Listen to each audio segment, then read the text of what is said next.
What's happening, folks? Back with another reaction, back with some more Joni Mitchell, and we're back to her song To a Seagull album, 1968. Shout out to, and thank you for the patience to, Nikola. And yeah, we're going to listen to The Pirate of Penance, which I feel, immediately made me think of the Pirates of Penzance. And as far as I know, one of the most famous recordings of that opera, or is it an operetta? I'm not sure the technical term. But I believe it was from the same year, certainly the late 60s. So perhaps there's a direct reference here, or at least an overt, wink and nod to that famous work. But either way, we're dealing with a pirate, okay? So someone who takes things by force and or theft. I do wonder, if there is a metaphor or figurative rendering of that concept afoot, what it might relate to. So let's see what I can catch on a first listen. This is Joni Mitchell. The tune is The Pirate of Penance, and it's, again, this is the 2021 remaster, but it's from the 1968 album Song to a Seagull.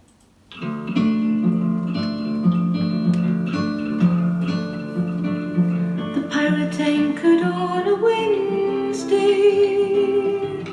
and why he came to port I wonder. Somewhat literal. To see a lady, so my friends say. She dances for the sailors in a smoky cabaret bar underground, down in a cellar in a harbor town. I know he told her love was treasure, and they would reap the fullest bounty. He only comes to port for pleasure. I So wonder. when the winds of morning blew the curtains and she woke and found he'd gone, I saw his sails unfurling Thursday dawn. The pirate, he will sink you with the kisses to your heart and sail away. He'll leave you drowning in the phantom of a broken promise in the bay. He came again to see her, yes, I think they told me it was Saturday. I was at sea then, I didn't see them. I don't believe what you are saying. It isn't true, I hardly knew him. Is this some game that you are playing? Go ask the dancer, she's the one who saw him last, the one who drew him here. He hasn't come to me since spring last year. There was a time when he would bring me silks and sandalwood and pearl lace, and he would blow me close and tell me sailing stories by the light lakes. I was at sea, I tell you, I was nowhere near the mentioned murder place. How was the dancer? She knows the answer. She knows the answer. She knows the answer.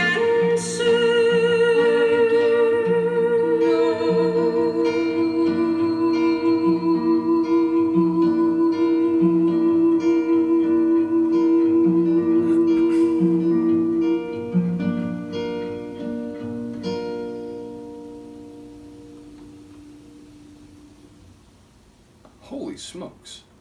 Okay, so it feels like it's a story about a real pirate, or at least that's what I took away. Again, all these lines, not all of them I suppose, but many of them felt like they could be working on multiple levels, maybe even double entendres.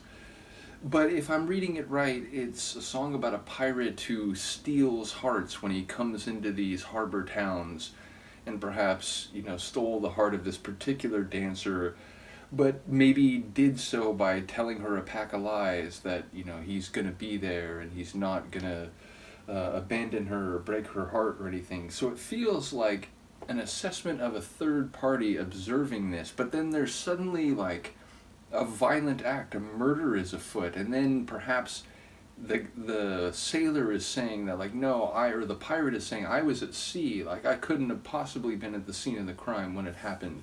So it suddenly seemed to be about more than just, a pirate stealing hearts in that way. So I don't know if it was the woman or a woman who was killed, but I heard one of the fast lines was like, "Go ask the dancer," because she's the one who saw him last, and then she's like, "Well, I haven't seen him since, what was it, the spring of the previous year." So suddenly it was like a who done it, and there was like, like a "Where were you and when, Senator?" Like it just had that like inquisitory twist to it. So yeah, at first I was just feeling it was like this a motif of someone who spins yarns to get what he wants, and then suddenly it seemed to be about more than that. So not sure how it all stitches together and if I even have the general outline correctly, but it's again like the one that was apparently based on a real life story about the taxi driver who suddenly was like really rude and unreasonable and threw her stuff out and so on. It's like I never know where the stories in her songs are going to go. They have these like dramatic turns, and suddenly the emotion and the atmosphere has changed, but she's still singing. And then in that regard, the way her voices were overlapping, and there were sometimes like three of her voice happening at one time, sort of polyphonically. It was really cool composition, and sort of led or intensified or enhanced that feeling of wait who talked to who, and like it suddenly felt like it was labyrinthine, both in terms of what had happened and in terms of the way it was being presented sonically. So a really cool tune. Looking forward to hearing people comment on this one. Once again, shout out to Nikola for sharing the material, as well as Mark and some others who commented on all of the early Joni reactions, and indeed I will try to get back around to this a little bit quicker. I know it's a little over a month.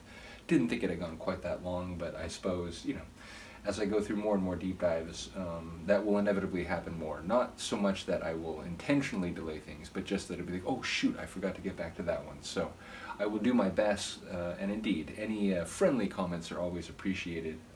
But yeah, either way, I'm looking forward to the remainder of the album. I feel like we're getting into the later stages. Yeah, only 2 more to go. The next one is the title track, followed by Cactus Time, which is a funny name. Or no, Cactus Tree, sorry. Cactus Time would be a funny name, but it's irrelevant. So yeah, curious to hear the title track, given it's a phrase I've been thinking about since we started going through the album. So from a sleepy Luca and I, let me know what you think, and I will see you next time. Peace.